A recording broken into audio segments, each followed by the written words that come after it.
సమస్య వస్తుందంటే మార్కెట్ దగ్గర. ఇది వాస్తవం. మనకున్నటువంటి కొన్ని ఆలోచనలు ఏంటంటే, మన ఊర్లో ఏదైనా ఒక 10 మంది రైతులు ఏదైనా ఒక పంట పెడితే ఊరు మొత్తం అదే పంట పెడతాం. ఇప్పుడు మండలం కాదు, మొత్తం జిల్లా అంతా కూడా అదే పంట పెడుతున్నాం. మొన్న గౌరవ ముఖ్యమంత్రి గారు వచ్చినప్పుడు, జమ్మలమడుకు వచ్చినప్పుడు సున్నపురాలపల్లెలో ఒక మాట చెప్పారు. ఇవాళ ఆంధ్రప్రదేశ్లోనే అత్యంత తలసరి ఆదాయం ఉన్నటువంటి మండలం ఏదంటే మన దగ్గరలో ఉన్నటువంటి వేముల మండలం. అక్కడ రైతులు, అక్కడ ప్రజలు సాధించింది ఒకటే విజయం. అక్కడికి 100% మంది రైతులు ఇవాళ అరటి పంటను పండిస్తున్నారు. ఆ అరటి పంటని మన భారతదేశంలోనే కాదు, పక్క దేశాలు కూడా ఎక్స్పోర్ట్ అవుతా ఉంది. కానీ తెలివైన రైతులు ఏం చేస్తున్నారు, ఎప్పుడైతే మార్కెట్లో మంచి ధర ఉంటుందో దాన్ని ముందుగానే కనిపెట్టుకుని దానికి తగ్గట్టుగా నాటు పెడుతున్నారు. దేశంలో ఎక్కడ కూడా మార్చి, ఏప్రిల్, మే నెలల్లో ఎవరు కూడా ఈ బనానా ప్లాంటేషన్ చేయరు. మన దగ్గర మాత్రమే చేస్తారు. అది కూడా ముఖ్యంగా మండలంలో చేస్తారు.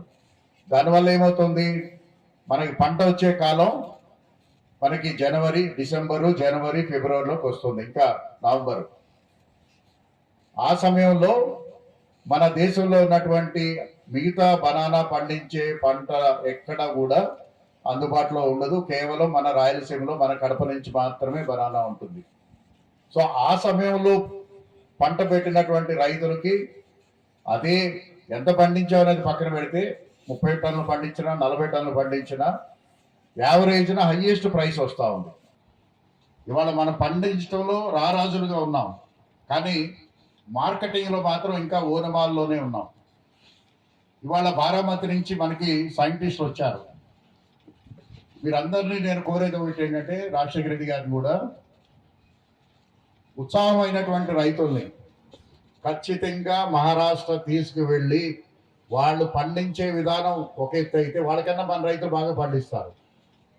కానీ వాళ్ళు మార్కెట్ చేసే విధానాన్ని మన రైతులందరికీ కూడా ఎక్స్పోర్ట్ చేయాలి. ఇవాళ అక్కడ ఉన్నటువంటి రైతులు ప్రతి జిల్లాలోనూ, ప్రతి మండలంలోనూ, లేదా ప్రతి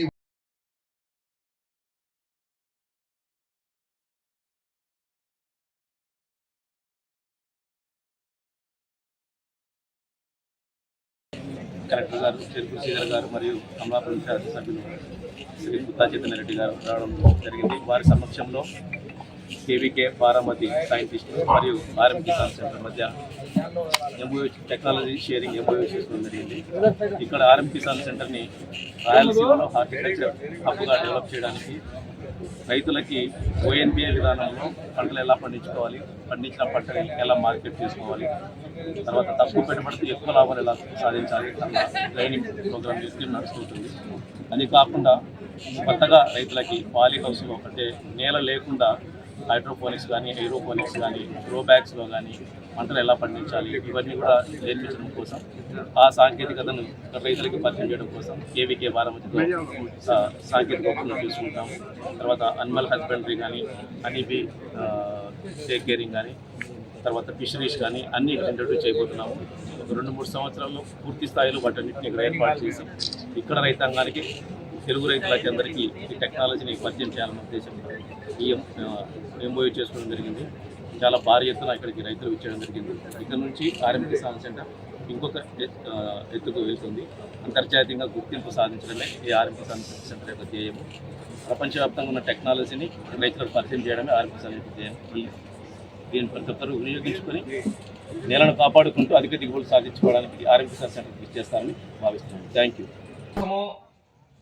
తన సొంతం కోసమో కాకుండా చుట్టుపక్కల రైతులందరూ కూడా బాగుండాలని చెప్పేసి వారికి కావాల్సిన పరిజ్ఞానం ఇవ్వడానికి ఈ రీసెర్చ్ సెంటర్ పెట్టారు. దానికి ఇందాకే చెప్పారు, ఇంటర్నేషనల్ టైప్ ఉంది కృషి విజ్ఞాన కేంద్రం కాబట్టి ఇంటర్నేషనల్ లెవెల్ అటాచ్మెంట్ ఈ ఆర్ఎం కిసాన్ సెంటర్ కూడా ఆ టెక్నాలజీ ఎక్స్చేంజ్తో మొత్తం ఆ ఇన్ఫర్మేషన్ ఆ రీసెర్చ్ మెటీరియల్ అంతా కూడా ఇక్కడ కూడా అందుబాటులోకి తీసుకురావడం జరుగుతూ ఉంటుంది. ఇది మన ప్రజలు మన రైతులందరూ కూడా పూర్తిగా వాడుకోవాలని కూడా మిమ్మల్ని అందరూ కోరుకుంటా ఉన్నాం. ఇందాక నాన్నగారు చెప్పినట్టు అంటే ఈ రోజు కాదు రోజు కూడా చెప్తా ఉన్నారు, పొలాల్లోకి వచ్చి పని చేసే వాళ్ళు తక్కువయ్యారు. ఎందుకంటే నెక్స్ట్ జనరేషన్ చదువు ఎక్కువ అవుతుంది, చదువు తగ్గట్టు ఉద్యోగాలు పోతా ఉన్నారు, అలాగే కష్టం ఎక్కువ ఉంది కాబట్టి ఇంత కష్టపడాలనే వాళ్ళు కూడా చాలా మంది తగ్గిపోతారు. సో రైతులైతే మన భూములు మనం చేసుకోక మానదు కాబట్టి టెక్నాలజీ అనుసంధానం చేసుకోవాల్సిందే. ఇప్పుడు టిల్లర్ కొట్టాలి, తోటల మధ్యలో టిల్లర్ కొట్టాలి అని అంటే వేరే వాళ్ళ మీద డిపెండ్ కాకుండా మనమే కొట్టుకునేదానికి యంత్రాలు తయారు చేస్తూ ఉంటారు. మందు కొట్టుకోవడానికి అంటే మనం దాంతోపాటు తిరిగి కొట్టకపోయినా ఒక చోట నిల్చొని రిమోట్ కంట్రోల్తో ఆపరేట్ చేస్తూ చేసుకోవడానికి డ్రోన్స్ వచ్చినాయి, గడ్డి కొట్టే మిషన్స్ కానీ అన్ని రకాలు కూడా టెక్నాలజీ అందుబాటులోకి వస్తూ ఉంది. ఆ టెక్నాలజీ ఎలా వాడుకోవాలి, ఎంత మెరుగ్గా వాడుకోవాలి అనేది ట్రైనింగ్ అంటే మీరు ఊరికే డిస్ప్లేకి పెట్టారు, మరి దాని మీద ముందు ట్రైనింగ్ కూడా చేయిస్తారు అనేది కూడా ట్రైనింగ్ చేయించాల్సింది కూడా కోరుకుంటా ఉన్నాను. దీంతో పాటు మన భూములు కాపాడుకోవాలన్న దాన్ని నినాదం ఈ మధ్య కాలంలో నేను ఎక్కడికి పోయినా కూడా అదే పనిగా చిన్న ప్రోగ్రామ్ అయినా కూడా రైతులకు సంబంధించింది ఎందుకు పోతా ఉంటుందంటే ఫర్టిలైజర్స్ నుంచి ఆర్గానిక్ మెటీరియల్ న్యాచురల్ ఫార్మింగ్ కి ఖచ్చితంగా రావాల్సిన అవసరం ఉంది. ఈరోజు మనం సాగు కోసం ఫర్టిలైజర్స్ ఎక్కువ వాడుతూ ఉన్నాము, భూమే నాశనం అయితే ఆ సాగు పూర్తిగా కూడా పోతుంది. మన భూమిని కాపాడుకోవాల్సిన అవసరం 100% ఉంది అని చెప్పి తెలియజేయడానికి అయితే గవర్నమెంట్ కూడా ఇప్పుడు కొత్త ప్రోగ్రామ్ పెట్టి చేస్తూ ఉంది. అదే మార్గంలో ఇలా ఓఎన్బిఏ సిస్టమ్ కూడా దానికి సంబంధించిందే. నేషనల్ న్యూట్రియన్స్ బయోకెమికల్స్ వాడి తక్కువ ఫర్టిలైజర్స్ వాడి ఎక్కువ దిగుబడి, ఈ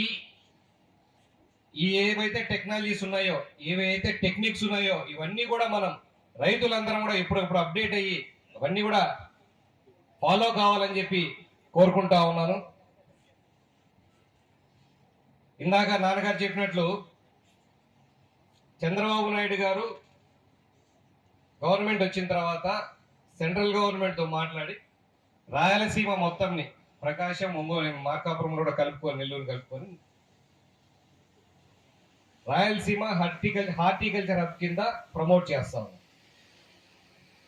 రాయలసీమ హార్టికల్చర్ హబ్ కింద అంటే పంట పండించే దగ్గర నుంచి పంట ఎక్స్పోర్ట్ కానీ పంట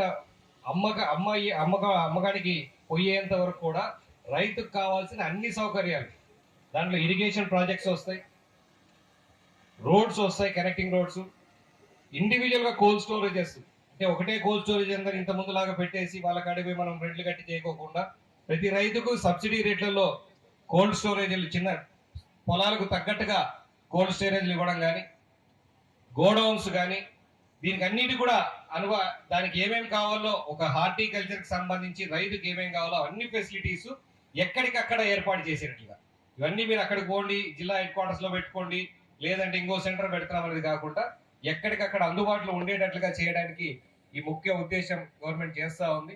ఇది చేస్తే రాష్ట్రంలో రాయలసీమ అగ్రగామిగా ఉంటుంది ఇండస్ట్రీస్ పరంగా, వ్యవసాయ పరంగా. ఎందుకంటే మన దగ్గర కష్టపడే రైతులు చాలా ఎక్కువ. మీరు పోల్చుకుంటే అటుపక్క వాళ్ళందరికీ వాటర్ ఎక్కువ ఉంది కాబట్టి వరి ఈ సాగు చేసుకుంటారు. మన దగ్గర ఎటువంటి వాతావరణం ఉన్నా ఆ వాతావరణానికి అనుగుణంగా కష్టపడి పనిచేసే రైతులు మన దగ్గర చాలా ఎక్కువ. అదే మనకు అడ్వాంటేజ్ కూడా. ముందు కాలంలో ఈ టెక్నాలజీ వాడుకొని ఈ టెక్నిక్స్ వాడుకుంటూ మనం 100% గవర్నమెంట్ యొక్క సహకారం వాడుకుంటూ పోతే తప్పకుండా మన రైతులందరూ కూడా, ఇందాక రైతులందరూ రాజులు అన్నారు కదా, ఆ కాలం ఖచ్చితంగా వస్తుంది. చెట్ట పండించాల్సింది వాళ్ళు చెప్తారు. పండించినట్టు మనం ఏం చేయాలనేది రాజశేఖర రెడ్డి గారికి చెప్తా ఉన్నాం. ఆయన చెప్పాలి ఇప్పుడు మన కొందరికి. ఎందుకంటే మనం పంటలు పండిస్తా ఉన్నాం, ఏదో కష్టపడుతున్నారు, వర్షాలు వచ్చినా వాతావరణం అనుకూలించకపోయినా మనం చేయాల్సిన పని, మన రైతులందరం చేయాల్సిన పని అదే చేస్తానే ఉంటాం. ఈ సంవత్సరం అనుకూలించలేదు, రేపు సంవత్సరం అవుతున్న ఆశతో చేస్తా అంటారు. ఇవన్నీ చేస్తున్నప్పుడు మన పంటలు మన దగ్గర బాగానే, ఆయన మొదటి దాంట్లోనే మాకు 10 టన్నులు వచ్చినాయని చెప్పినారు. మన వాళ్ళు కూడా 10 టన్నులు కాదు 40 టన్నులు మనకు అరటి చెట్లు కూడా పండిస్తున్నారు. నేను కూడా పండించిన అరటి చెట్లు 40 టన్నులు. అయినా నాకు రేటు 2000 ఉండింది కర్ణాటకలో. 2000 రూపాయలు టన్నుకో. అంటే ఆయనకు మేము చెప్పగలిగేది ఏమంటే, ఇక్కడ మన దగ్గర మన జిల్లాలో హార్టికల్చర్గా బాగా ఉంటాయి. చీనా ఉంది, సన్నిమ్మ ఉంది, ఈ ఉల్లి వేస్తారు, పూలు వేస్తారు, కూరగాయలు వేస్తారు. వాళ్ళందరికీ రేటును కల్పించలేకపోయినప్పుడు రేటును మనం వచ్చినంత వరకు స్టోరేజ్ చేయడానికి మనకు రాజశేఖర రెడ్డి గారు సహకరిస్తే, మన స్టేట్ గవర్నమెంట్ కూడా, మన గౌరవ ముఖ్యమంత్రి చంద్రబాబు నాయుడు గారు కూడా మనకు హార్టికల్చర్ హబ్గా మన రాష్ట్రానికి, మన రాయలసీమ 4 జిల్లాలకు 1,00,000 కోట్ల రూపాయలతో చేయాలనేది ఒక సంకల్పం చేస్తారు. ఆ 1,00,000 కోట్లు ఏమి చేస్తారంటే, ప్రధానంగా ఫుడ్ ప్రాసెసింగ్ దాంట్లో కానీ, కోల్డ్ స్టోరేజ్లకు కానీ, రోడ్లు మన పొలాల్లోంచి మన పైర్లు తీసుకోవడానికి ఇంటర్నల్ రోడ్స్, చిన్న చిన్న రోడ్లు ఉన్నాయి, ఆ రోడ్లన్నిటి కూడా వేయడానికి కూడా చేస్తున్నారు. దానికి భాగంగా ఒక్కొక్క కాన్స్టిట్యున్సీకి, ఇప్పుడు మన రాయలసీమలో 52 దాంట్లో కూడా ముందు ఒక్కొక్క కాన్స్టిట్యున్సీకి 100 కోట్లు అని కూడా చెప్పడం కూడా జరిగింది. ఆ తర్వాత కొంచెం వచ్చే డబ్బులు కొంత లేట్ అవుతున్నాయి కాబట్టి ఇప్పుడు ఒక్కొక్క జిల్లాకు 50 కోట్ల లెక్కన రోడ్లు వేయడానికి కూడా శాంక్షన్ చేయడం జరిగింది. అది తొందరలో కూడా మొదలు పెడతాడు. మేము చేసేసి అది గవర్నమెంట్ పెట్టా.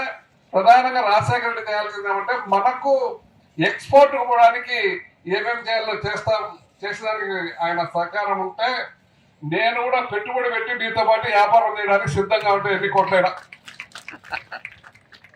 మన రైతులకు మేలు జరగాలంటే మనం చేయాల్సింది, మనం రేటు వచ్చేదానికి మనం చేయాలి. పండిస్తున్నారు, ఒకవేళ ఎప్పుడైనా వాతావరణం సరిగా లేనప్పుడు పంటలు తక్కువ పడినా కూడా దానికి తగినట్టు మనం పెట్టుకుంటే నష్టపోకుండా రైతు. మన ఉల్లిగడ్డలు వేసినారు పోయినసారి, అందరూ నష్టపోయినారు. అదే స్టోరేజ్ పెట్టుకునే దానికి మన దగ్గర ఉండి దాని అంతా చేయగలిగితే రైతు నష్టపోకుండా ఉంటారు. అలాగే దాంట్లో మన కలెక్టర్ గారికి కూడా చాలా ఇంట్రెస్ట్ అగ్రికల్చర్ మీద. గతంలో మేము రోజు మాట్లాడుతానే చేస్తానే కూడా. ఆయన కూడా డ్రాగన్ ఫ్రూట్ పుట్టి ఎకరాకు 6.5 లక్షల రూపాయలకి అమ్మినాడు. ఒక ఎకరా ఆయన 12 ఎకరాలు పెడితే 78 లక్షల రూపాయలు మన కలెక్టర్ గారు హైదరాబాద్ దగ్గర వాళ్ళ ఊరి దగ్గర పెట్టి చేస్తున్నారు. కాబట్టి మేమంతా కోరేది, మనం ఎక్స్పోర్ట్కి ఏం చేయాలి, ఎట్లా చేయాలి. మనం ఇటు మెడ్రాస్ పోతే సరిగా పోలేకపోతున్నాం. మనకి ఇటు మ్యాంగ్లూరు కానీ, బాంబే మ్యాంగ్లూరు దగ్గరగానే ఉంటుంది. మంగళూరు ఫోర్ట్కు పోయేసి మనం పెట్టేటట్టుగా ఏర్పాటు చేసేస్తే మనకు కొన్ని గంటలు, అదే మెడ్రాస్ కంటే అట్లా చుట్టూ తిరిగి రావాలి. మనం పోయేది ఎక్కువ, మన పంటలు ఎక్కువ గల్ఫ్ కంట్రీస్కే పోతాయి. కాబట్టి దాన్ని మనము ఎలా చేస్తే బాగుంటుంది, ఏమేమి చేస్తే, ఒకవేళ గవర్నమెంట్ పెట్టకపోని మనమంతా ఎంతైనా 10 కోట్లు కానీ, 20 కోట్లు కానీ, 30 కోట్లు పెట్టుబడి మనం పెట్టి మన రైతులకు మేలు చేయడానికి ఏమేమి అనేది ఒకసారి ఇప్పుడు చెప్పేది కాదు. ఇది ఏదో నేను మా ఫోన్లో చెప్పినా, మాటలు చెప్పినా అవుతుంది అనేది కాదు. మనం ప్రాక్టికల్గా చూసేసి దాని మీద నువ్వు శ్రద్ధ పెట్టి చేయగలిగితే మేము కూడా దానికి తోడ్పాటుగా ఉంటామని తెలియజేస్తూ, అందరికీ చెప్పాల్సింది కలెక్టర్ గారు బాగా చెప్తారు. కలెక్టర్ గారు దాని మీద మంచి అవగాహన ఉంది, మన పంటల మీద, దీంట్లన్నిటి మీద. ఇవి కూడా చేస్తున్నారు. మేము కూడా బాగానే తోటలు చేస్తున్నాం, కానీ మాకు ప్రాక్టికల్గా మేము అంత ముందుకు మీరు చెప్పినట్టు చేయలేకపోతా ఉన్నాం. దానికి ప్రాబ్లం కూడా మాకు కూడా అక్కడ ఉండే మా వాళ్ళు ఇక్కడ ఉండి పనిచేసే వాళ్ళు చాలా తక్కువ ఉన్నారు. లేబర్ ప్రాబ్లం కూడా దానికి తగినట్టు మీరు చెప్పినట్టు చేయాలంటే ప్రాబ్లం కూడా తక్కువ ఉంది. దీనికి తోడు మేమంతా మాకు ఒక మేనేజర్ని పెట్టుకుంటే పాపం అతనే కష్టపడుతుంటాడు. ఒక 500 ఎకరాలు 600 ఎకరాలు చూస్తాడు ఒక ఆయన. ఆ మేనేజర్ ఓబోయ్ అని ఉంటాడు, ఇక్కడ ఉంటాడు, చూడడానికంటే వచ్చాడు ఇక్కడికి. కాబట్టి మీరు మేము చెప్పింది కొంచెం ఆలోచన చేయాలని కోరుకుంటూ అందరికీ పేరు నమస్కారాలు తెలియజేస్తూ సెలవు తీసుకుంటున్నాను. ప్రతి ఒక్కరూ తప్పనిసరిగా యూట్యూబ్లోకి వెళ్ళి కడప వార్తను లైక్ చేయండి, సబ్స్క్రైబ్ చేయండి. ఇట్లు మీ జి రమణయ్య, ఎడిటర్, కడప వార్త.